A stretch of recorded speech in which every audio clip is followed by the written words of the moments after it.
Hello, नमस्कार. माझ्या YouTube चॅनलमध्ये तुमचं सहर्ष स्वागत आहे.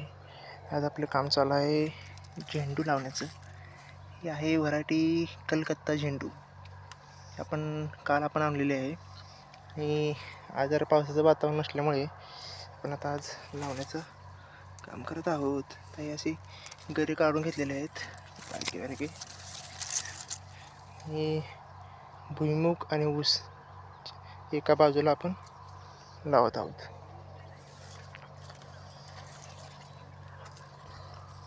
तर आपण आता रोकड लूज झालेली बाजूला करून घेतलेली आहेत आणि टाकत जाणार आहोत आता.